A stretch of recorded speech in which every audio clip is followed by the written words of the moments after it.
बिस्मिल्लाहिर्रहमानिर्रहीम। अस्सलाम वालेकुम बच्चों, आज हम सीखेंगे बैतुल खला में जाने और वापस आने की दुआ।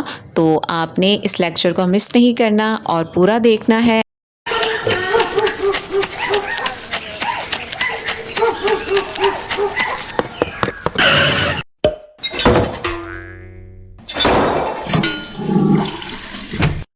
क्या हुआ अब्दुल बारी, इस तरह क्यों उधम मचाए बाथरूम में दाखिल हो रहे हो? वो मुझे बहुत जोर से इसीलिए तो अम्मी कहते हैं खेलने जाने से पहले टॉयलेट वगैरह से फारिग होकर जाया करो। हाँ वो मुझे पता है, वो तो मैं भूल कर चला गया था। अब ये मत कहना कि टॉयलेट की दुआ भी भूल गए थे। आपा मैं दुआ पढ़कर गया था। अच्छा, अब ये मत कहना कि अब बाहर आकर दुआ भूल गए। तुम्हें ही नहीं आता होगा इसीलिए मुझसे सुनना चाहती हो। मुझे तो आता है। अच्छा तो सुनाओ। अल्लाहुम्मा बिस्मिका गलत गलत। अरे वो तो मैं भूल से सोने की दुआ पढ़ने जा रही थी। देखे आपा, भूल चूक हर एक से हो सकती है, लेकिन मैं इस दुआ को नहीं भूला। ठीक है तो तुम ही सुनाओ। अल्लाहुम्मा इन्नी अऊज़ु बिका मिनल खुबसी वल खबाइस। माशाअल्लाह अब्दुल बारी। देखे आपा, अब तुम कहोगे मैं इसका ट्रांसलेशन सुनाऊं और मैं कहूँगा वो मुझे नहीं आता। अच्छा मेरे प्यारे भाई, लो अब मैं ही बताई देती हूँ।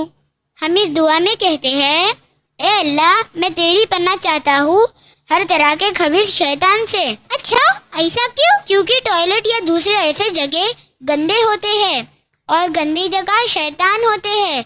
तो जब हम अल्लाह से मदद मांगते हुए ऐसी जगह दाखिल होते हैं तो अल्लाह हमें अपनी पनाह में ले लेते हैं और शैतान भाग जाता है। अब से तो मैं हर वक्त इस दुआ को पढ़कर शैतान को भगाकर ही दाखिल होऊंगा। बहुत अच्छी बात है और ये प्यारे नबी सल्लल्लाहु अलैहि वसल्लम की सुन्नत है। वो मुझे पता है आपा। अब मैं जा रहा हूँ खेलने, मेरे दोस्त इंतजार कर रहे होंगे। तुम्हें तो सब कुछ पता होता है, फिर भी मुझसे पूछते हो। लो फिर से सुना देता हूँ ताकि हमें देखने वाले दोस्त भी इसे याद कर ले। सुनो दोस्तों, अल्लाहुम्मा इन्नी अऊज़ु बिका मिनल खुबसी वल खबाइस। ओ अब्दुल बारी, कहाँ हो? हाँ आपा, मैं यहाँ टॉयलेट रूम के अंदर हूँ। ठीक है ठीक है। क्या ठीक है आपा? मैं तो बाथरूम में हूँ, कैसे पता चलेगा? क्या ठीक है? ओफो, अरे अब्दुल बारी अब खामोश रहो। टॉयलेट और बाथरूम के अंदर रहो तो बातें ना किया करो। आप ही मुझसे बात कर रहे हो, मैं तो जवाब दे रहा हूँ। ओहो, अब चुप भी करो। आपा क्या हुआ? आप इस तरह गुस्सा क्यों कर रहे हो? अब्दुल बारी, हम जब टॉयलेट बैतुल खला में हो तो बातें नहीं किया करते। लेकिन आपा, आप ही तो मुझे बुला रहे थे ना। हाँ, ऐसे में अपने दरवाजे को अंदर से नॉक कर दिया करो तो पता चल जाएगा कि तुम अंदर हो, और बहुत ही ज्यादा जरूरी हो तो मुख्तसर में जवाब दे दो। बेहतर तो यही है कि बाहर आने के बाद ही बात करो। ठीक है आपा, वैसे भी मुझे ये पता है। तो फिर क्यों बात की है तुमने? वो मैं भूल गया था। अच्छा बहरहाल तुम बाहर आते ही बातें शुरू कर दिए। आप ही ने तो कहा था कि बाहर आकर बात करूँ। हाँ हाँ, लेकिन बैतुल खला से बाहर आने पर पहले दुआ पढ़नी चाहिए। ओह हाँ, मैं अभी पढ़ लेता हूँ। बहुत अच्छे। चलो अब मुझे बताओ, रात में जो मेरी पेंसिल तुमने लिए थे वो कहाँ है? आपा पहले ये बताओ मैं कौन सी दुआ पढ़ूं? हाँ, तुम्हें बैतुल खला से बाहर आने के बाद की दुआ नहीं आती? वो इतनी छोटी सी दुआ है। हाँ लेकिन कौन सी? गुफरानका। जब भी हम बैतुल खला से फारिग होकर बाहर आए तो इस दुआ को पढ़े, गुफरानका। हाँ हाँ हाँ, ये दुआ मुझे याद है, गुफरानका, लेकिन इसके मायने नहीं याद है। गुफरानका के मायने है कि हम अल्लाह से मगफिरत तलब करते हैं। ऐसा क्यों आपा?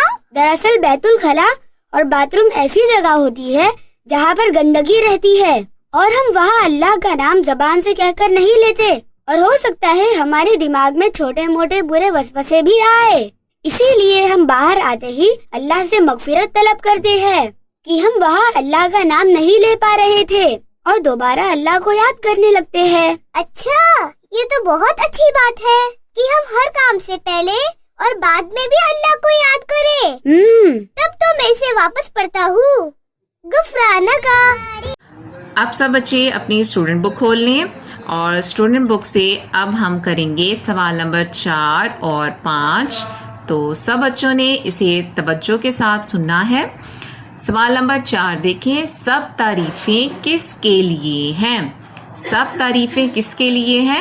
تو آپ جواب دیں گے سب تعریفیں اللہ تعالیٰ کے لیے ہیں. آپ کیا جواب دیں گے؟ سب تعریفیں اللہ تعالیٰ کے لیے ہیں. اب سوال نمبر 5 دیکھیں, ہمیں ہر کام شروع کرنے سے پہلے کس کا نام لینا چاہیے؟ ہمیں ہر کام شروع کرنے سے پہلے کس کا نام لینا چاہیے؟ تو آپ کیا جواب دیں گے؟ ہمیں ہر کام شروع کرنے سے پہلے اللہ تعالیٰ کا نام لینا چاہیے. کس کا نام لینا چاہیے؟ اللہ تعالیٰ کا نام. ٹھیک ہے, تو آج ہم نے یہ 2 سوال کرنے تھے. تو آپ لوگ یہاں آج کی ڈیٹ لگا لیں. آج ڈیٹ کیا ہے؟ 26 مئی. ٹھیک, یہ 2 سوال ہم کریں گے. انشاءاللہ نیکسٹ لیکچر میں ہم مزید کام کریں گے. تب تک کے لیے آپ اپنا بہت خیال رکھیے گا. اللہ حافظ.